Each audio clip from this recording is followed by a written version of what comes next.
عملنا الكوسه بالبشاميل تحفه جدا، يعني هيحبوها جدا بالطريقه دي. بصي طبعا كل ما تهدى كل ما تعرفي تقطعي منها. طبعا طعمها ديليشيس جدا، تحفه جدا. ممكن تعمليها طبعا جنب رز بالشعريه زي ما انت حابه. معاكي صفاء مجاهد من صفحه طبق طبقنا. لو اول مره تشوفي القناه بتاعتي ادعميني بسبسكرايب، فعلي معايا القناه عشان يوصلك مني كل جديد، وشكرا جدا لمتابعتك. بقطعها زي ما انت شايفه كده، بفضل اعملها سمبوكسه كده. وعملتها كده ازاي؟ بكحتها كده اهوت بالسكينه المشرشره، وابتدي اعملها كده كده بتبقى افضل. على النار بنحط معلقتين من السمنه، طبعا حسب كميه الكوسه بتاعتي، كيلو او كيلو ونص، وبنزل بيها عشان اشوحها، اديها تشويحه لغايه ما تدبل جدا. وبعد ما تشوحت بديها معلقه من البابريكا صغيره، مع معلقه فلفل اسود، ومعلقه ملح صغيره، طبعا حسب كميه الكوسه. وبنقلب لغايه ما تدبل. استغل الوقت بيعمل في حله ثانيه البشاميل 3 معالق كبار من الدقيق مع معلقتين سمنه كبار، وهي تسيح كده. بصي على جنب السمنه اهي، تمام تسيح. وبعدين نضيف السمنه بتاعتي ما دابت زي ما انت شايفه كده. بصي بتبقى ملحلحه في الدقيق اهو. بصي عشان ما يتكتلش مني. بنزل بلتر لبن درجه حراره المطبخ، مش لازم يعني يبقى سخن، تمام. وبعدين نبتدي نقلب كله. طبعا استمريت في التقليب في البشاميل زي ما انت شايفه كده، يعني عايزين نخففه شويه بسيطه. وانا بكلمك كده هنعمل ايه؟ هنحط معلقه الملح ومعلقه الفلفل الاسود على البشاميل، تمام.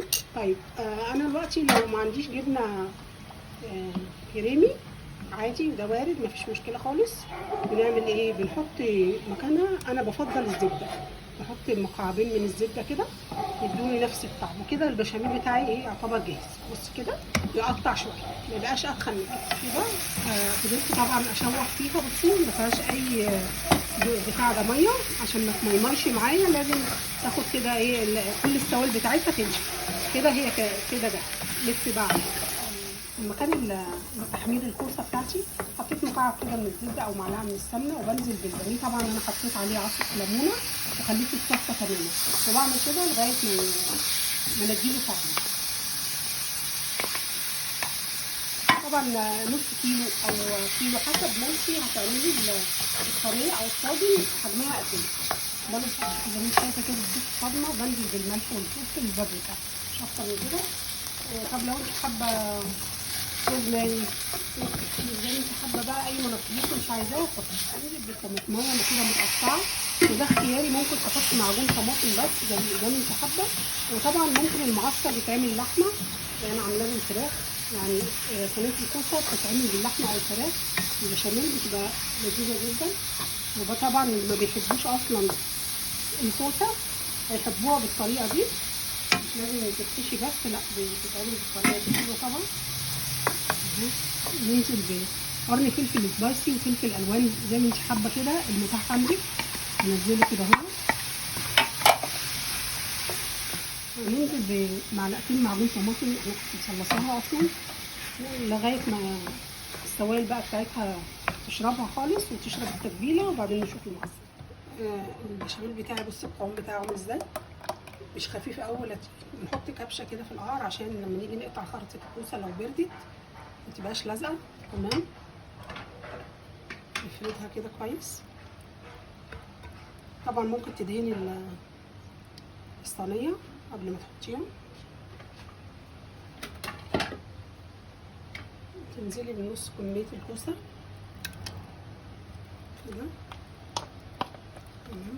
نفردها. هاتي زي ما انت شايفه كده مفيش اي سوائل، خلصت وجهزت. طبعا ممكن زي ما قلت لك تعملي اللحمه بنفس الطريقه كده، تبقى جميله جدا. بننزلها كلها ونفردها. نوزع كده الاول كبشتين كده عشان نغطي البتاع بقدر الامكان.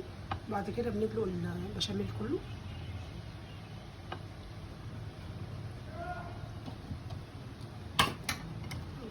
طبعا دي اختياري ان انت تحطي معلقه بشاميل، لو قليل ما بتحطيش ما بتعمليش الخطوه دي. بننزل بقى بالنص التاني وبقيه البشاميل بتاعنا.